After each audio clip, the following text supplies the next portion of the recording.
Hi everyone, welcome to Toxiscandia, Stories of a Toxicologist living in Scandinavia. My name is Sveta, and today we are going to talk about 10 possible reasons why you are having a hard time finding a job in Scandinavian or Nordic region. But these things can also be applied to Europe, European Union in general. So if you are interested in these 10 things that I have prepared for you, please continue watching this video.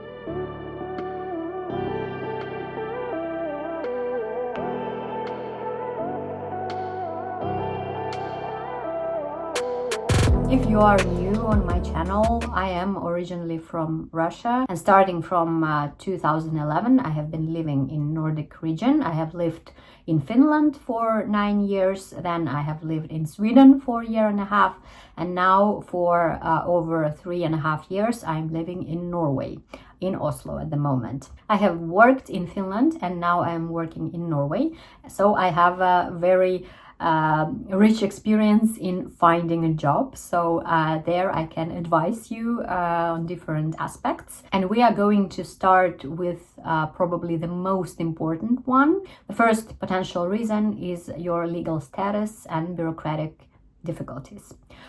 Here I need to say that European Union has its own rules on how to regulate job market.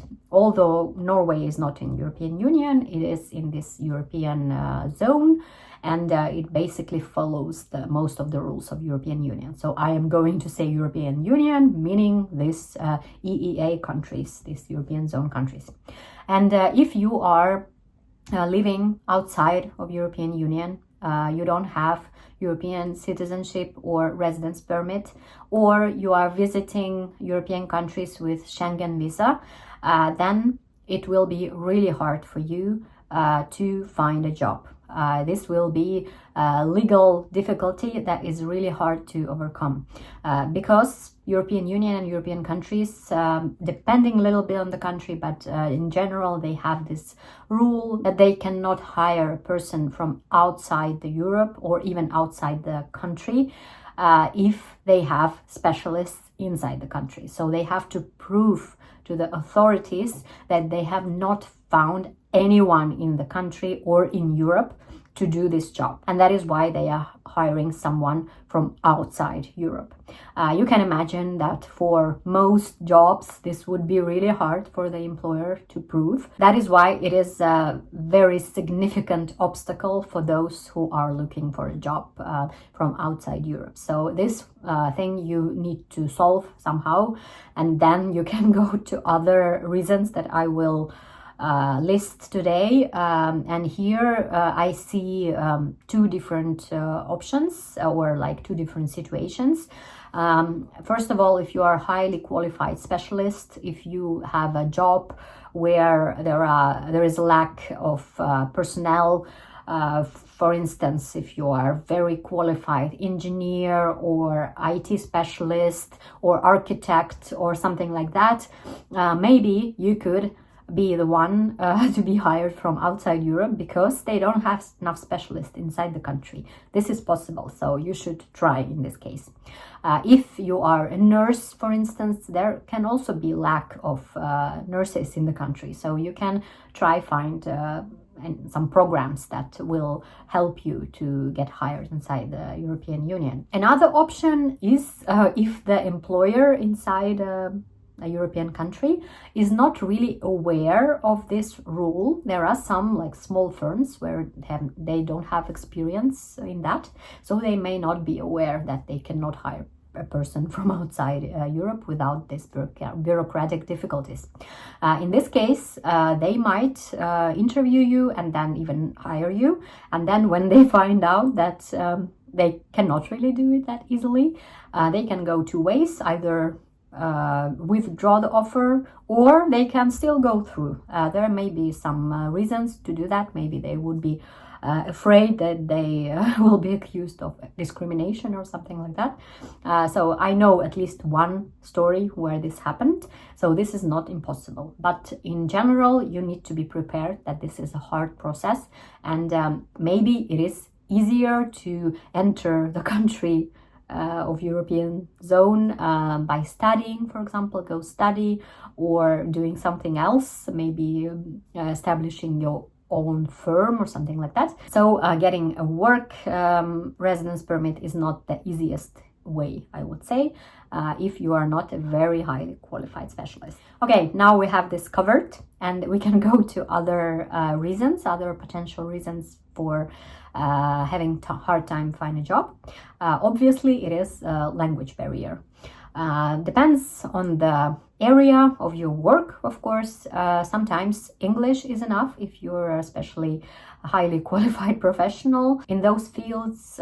In international companies, it might be enough just to speak English. So this might be an option for you.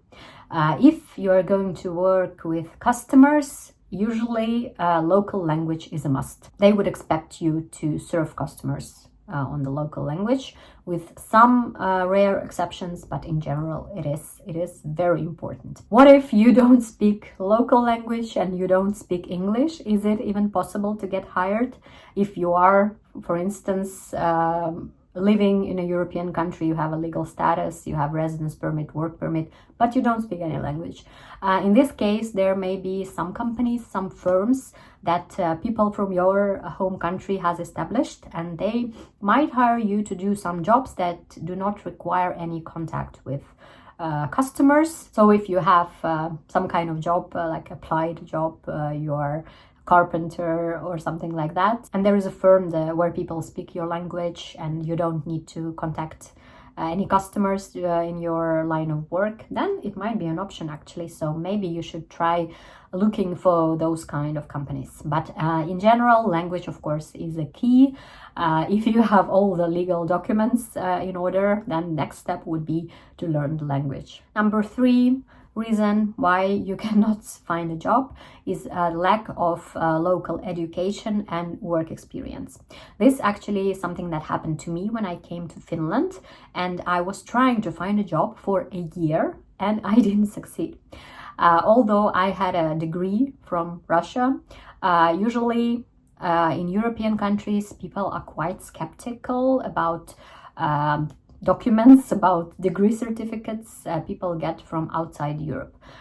There might be some fake certificates or something like that, or they might not trust that the level of education is good enough. So this might become a problem. And if you don't have any local work experience, and then you don't have any local recommendations, no one to say that you are a good person, that you are to be trusted. So this can be quite an obstacle in your job search. So what does it mean? Do I have to go and study in the university from the scratch, bachelor's, master's, etc.?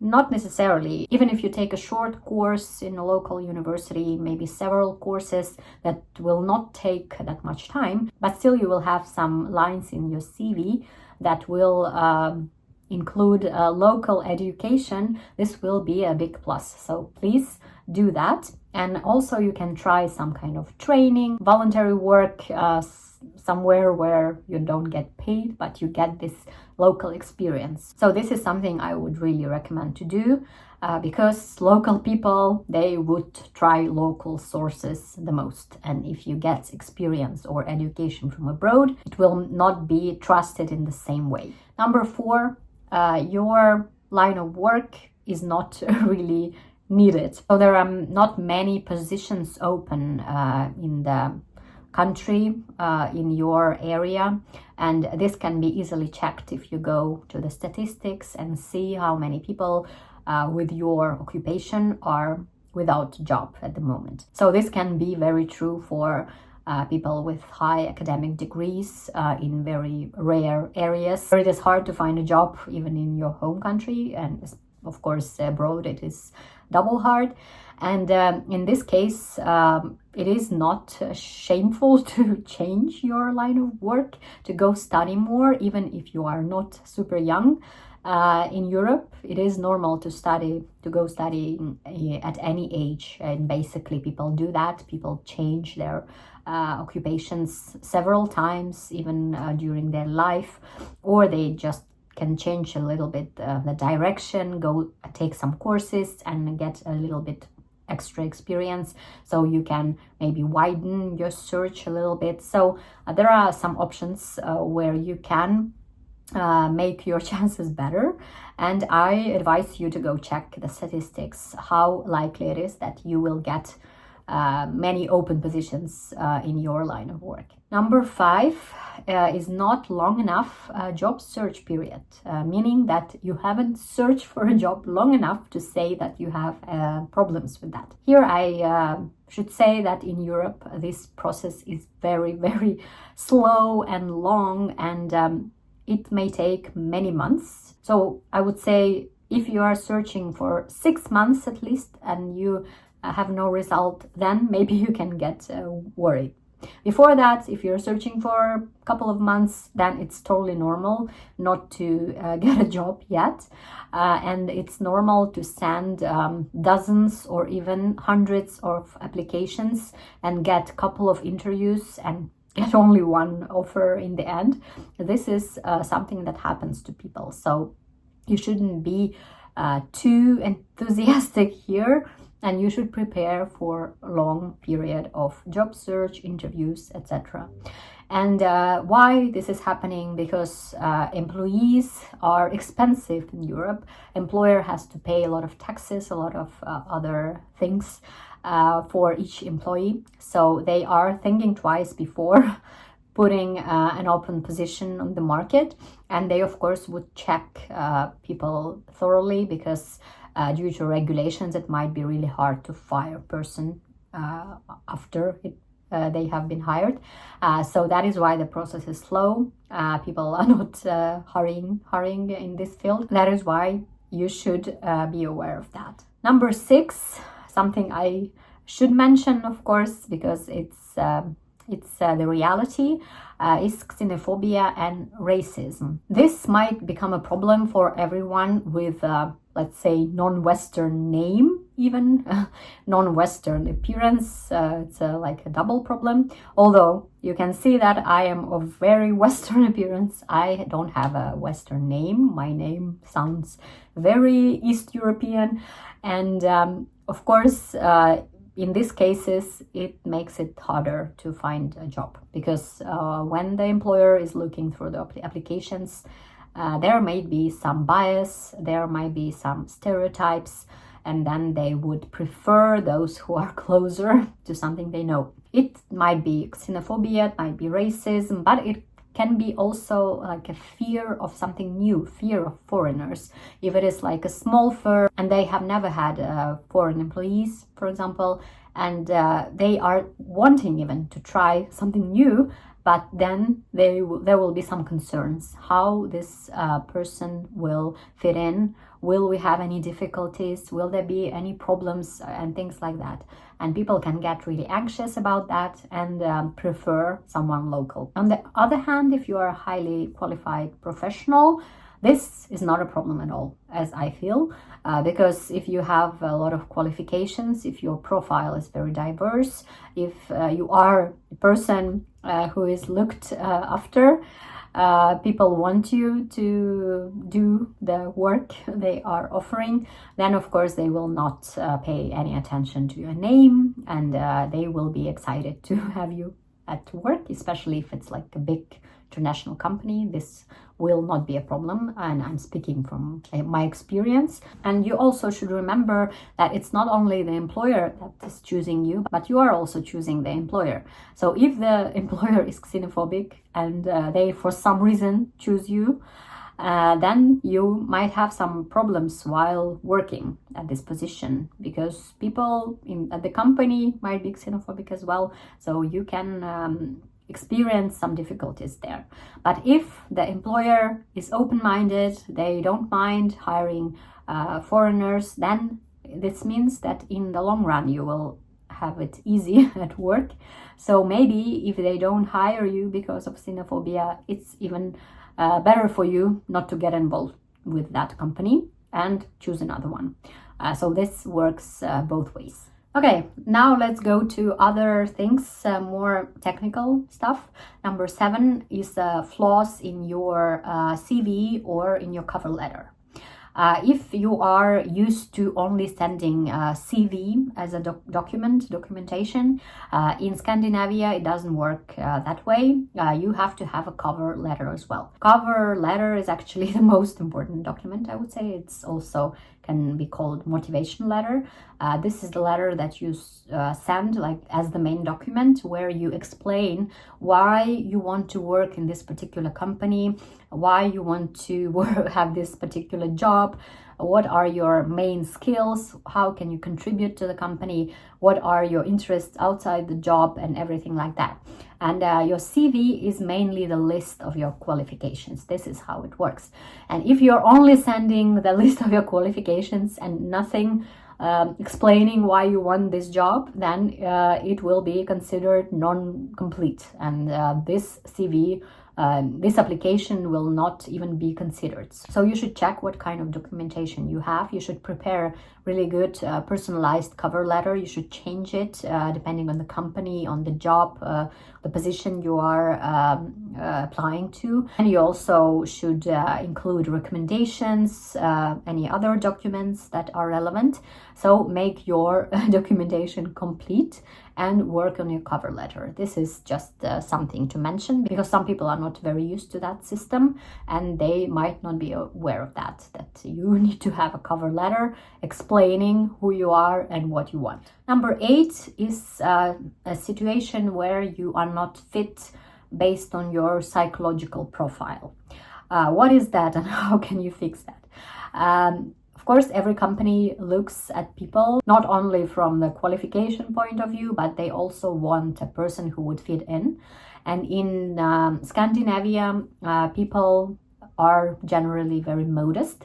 So if you're coming from American-like background, where it is normal to describe yourself as very successful, to boast about your qualifications, your results, and you are bringing that to the interview, you will be considered weird, and you will not be considered fit to the position, because all other people are very different and the culture is very different. So you should familiarize yourself how working culture in the country works, how people are functioning, what are people like, and try to fit in. If this is something that you can easily fix, if this is something that is not your personality but just something that you learned to do, this is easily fixable, and you can just present yourself in different way, and this will change the picture completely. So you should just read a little bit about people in the country you're applying to the job in, and try to be more like them, at least during the interview. Of course, not losing your personality, I'm not saying that, but at least in the terms of self presentation, you should consider that. That is really important, especially during the interview.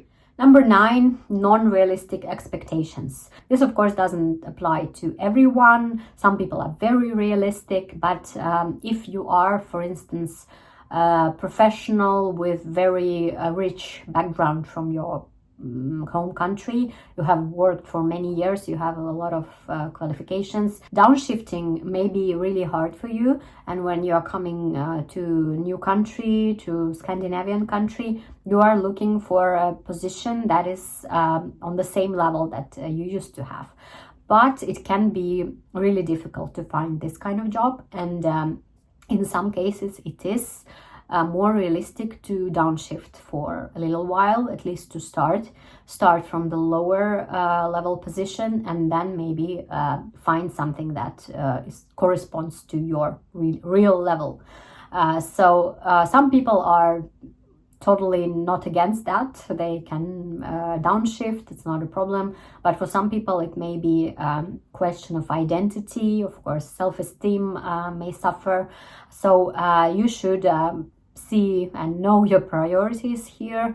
And if your priority is to find a job, to get hired, then maybe you should lower your expectations if your initial search doesn't work, if you cannot find job on the level that you are looking at. So maybe you should go a bit lower, at least for the beginning of your search, for some years, maybe some months even, and then go up. This would be more realistic in many cases. And number 10 also doesn't apply to everyone, but I should mention that, is restricted location of search. Some people are not very mobile. If you have a family, for instance, your kids go to school, of course you want a job that is in the same town, in the same place where you're living, or you have a spouse that works there. But in Europe, it is not uncommon to commute to quite long distances. In Central Europe, it is even normal commute between countries, if there are small countries. In Scandinavia, in Nordic region, it's not that common, but on the border regions, people do that as well. But I would suggest that you look a bit broader. Maybe you look at the neighbor towns. Maybe there is a bigger city close to you, and if it's a 1 hour commute, it's quite normal. It's something that people do. Even if it's several hours commute, you may arrange to stay in the town you're commuting to and come back for the weekend or something like that, or go there for a couple of days, have a hybrid model if you can negotiate it with the employer. So I would suggest you broaden your search a little bit, because it might be really hard to find a job in some places where job that you're looking for will come the market like once in 3 years, and you will be waiting for this chance, and it's not even 100% that you will get it. So this can be tricky, and I would suggest that you broaden your opportunities, your search, and this can bring you more results. I hope this was helpful for everyone who is currently in the process of looking for a job in Scandinavia, or maybe thinking about that. And I hope that I have answered some questions that you might have in your head. And please ask more questions in the comments. If there is something that you are wondering, I will try to answer them. Please like this video and click the notification button if you want to get notifications about my future videos. Subscribe to my channel, and I hope you stay strong and healthy. I wish you all good luck, and see you next time. Bye bye.